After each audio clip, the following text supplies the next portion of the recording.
Welcome students, welcome to this online session of operations research.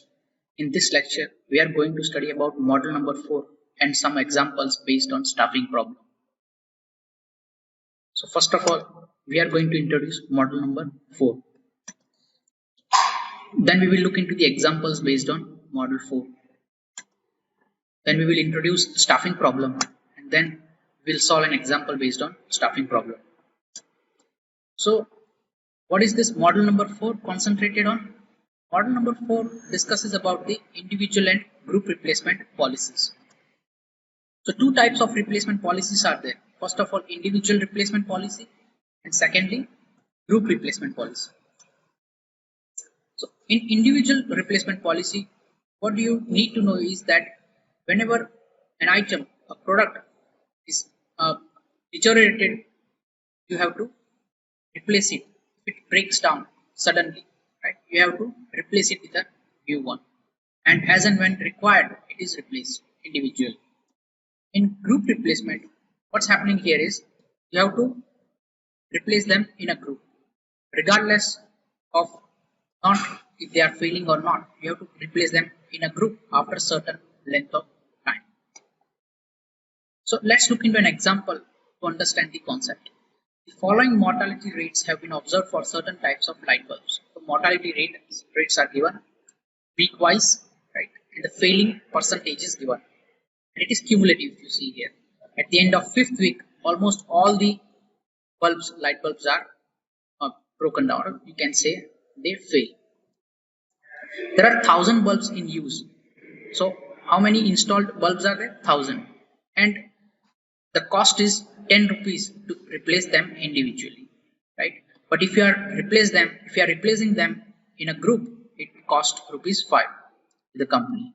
Now company wants to know if they are replacing all the bulbs at the fixed interval regardless if they are failing or not, and continue replacing the fused bulbs as and when they are failing. Now between these two policies of individual replacement policy and group replacement policy, the company wants to decide which policy is the beneficial one. So let's start with the example. Here the given data is the week-wise mortality rate. So we will calculate the average life of the bulb in weeks. So how do you calculate that? Just multiply probability at the end of each week into the number of bulbs. So 1 into 10 upon 100. So that is the first week. Second, you have, if you see the second week, percentage of failing is 20 minus 10, that is 10. For the third week, it is 50 minus 20, that is 30.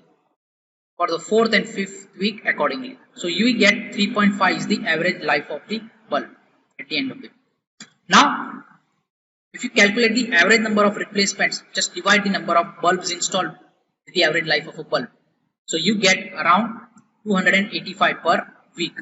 And cost of replacing is 10 rupees per bulb. So individual replacement cost is coming out to be 2850 rupees. Now if we talk about group replacement policy, then let's consider N1, N2, N3 up to N5 with the number of bulbs being replaced at the end of the week. First, second, third, fourth and fifth week respectively.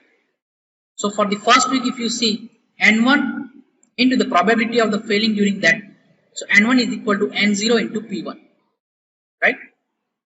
So initially, how many numbers of bulbs were there? 1000. So 1000 into the probability of that week is 10 upon 100, which is coming out to be 100. So that is the first week bulb which are failing. Now with the same N2, how do you calculate? If you see here, the subscript is increasing with N, N0, N1, N2 likewise. And for probability it is decreasing, P2, P1 and likewise. So probability of the second week is 20 minus 10, right? And N0 is equal to, that is we already got here, which is 100, right? In the same way, N1 and P1, right? N1 we found out already, which is 100, right? P1 is 10 into 10 upon 100. So we got the answer of 110. In the same way, we find out N3 equal to 321 and N4 273 and N5 equal to 413. If you see the formula 0, this N subscript is increasing order and this probability subscript is in the decreasing order. so that you can easily understand the formula. So end of the week, if we write from 1 to 5 and number of bulbs failing we already calculated, right? N1 and 2 likewise. Now if you find the cumulative one, just add 100, 100 plus 110, 210, 210 plus 321, 531 and likewise. Now if we talk about cost of individual replacement, it is 10 rupees per bulb. So if hundreds are failing, the cost is 1000 rupees. In the same way, just multiply by 10 and you will get 2100, 5310 and likewise. Here, cost of group replacement is 5 rupees, and if there are 1000 bulb installed, it is equal to be 5000 rupees. So if you talk about total cost, just add these two and you will get the total cost. Find out the average total cost, just divide the total cost by the end of this week number. 6000 divided by 1 is 6000. 7100 divided by 2 is equal to 3550 and likewise. So what is our last step? We check the final column, it is average total cost, and check the trend. If you see the trend here, it is decreasing, but at the end of 4th week it is increasing. After the 4th week it is increasing. So at the end of 4th week the company should replace the bulbs, or the company will adopt the group replacement policy by replacing the bulbs at the end of 4th week. And the cost is rupees 3260 rupees compared to individual replacement policy of rupees 2850. Now if you compare these two figures, individual replacement policy is beneficial for the company, hence the company will go with the decision of individual replacement. So in this way we can easily solve the problem of individual and group replacement policies. Now next model is of the staffing problem. Now for a company, if different staff they are performing right according to their talent, now based on that talent, based on their performance, the company can decide which one to keep and which one they have to be fired, right? Now here one example is given so that we can understand the concept of staffing. On the basis of below information, what is the recruitment per year necessary to maintain the strength? So here the recruitment data is given, and there are 8 senior posts for which the length of service is the main criteria. So there is a requirement for the 8 senior staff. What is the average length of service? So we have to find out the average length of service after which new entrant can get the promotion in any one of the posts. Now here this data is given. A team of software developers at this website is planned to rise to the strength of 50% and remain at that level. So they want to recruit up to 50 people, and this probability is given, right? Percentage is given here for the first year. The percentage who have left, so 5% will have left. So at the end of 10 years, almost 100% would have left the company. So based on this data, we can calculate the number of person in service. So at the end of initial year, we have 100%.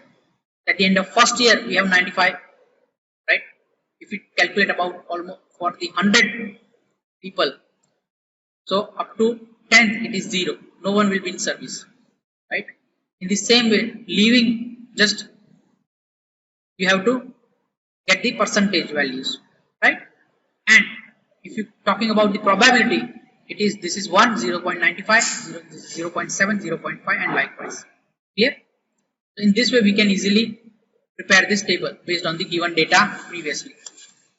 Now if we talk about the recruitment policy of 100 people per year, the total number, if you see here, total number is coming out to be this. If you add all of this in service, it is coming out to be 455, right? But if they want to maintain 50, so what will be the value? It is around 11 people, so that they can maintain the strength of 50 people, right? Now let's find out the number of survival. How would you find out? Just multiplying the various values in the E, that is this one, by 11. So just multiply 11 into 1, so we will get 11. 11 into 95 and likewise. So that is what we have got, the number of people in service. So at the end of 10 you can see it is 0, right? Now 8 senior post is available here. So it is given here. So it can be seen that there are 3 people in service during the 6th year, right? And from there 3 plus 2, 5, 5 plus 2, 7, 7 plus 1, 8. So from there you can see that the promotion of new recruit will be starting at the end of 6th year, and it will go up to 7th year such that the criteria is fulfilled. So in this way we can easily solve the problem of staffing. And in this lecture we have discussed about individual replacement policy, group replacement policy. We also solved an example of individual and group replacement policy, and we also looked into the concept of staffing problem. So in this way we have concluded this chapter of replacement theory. Thank you.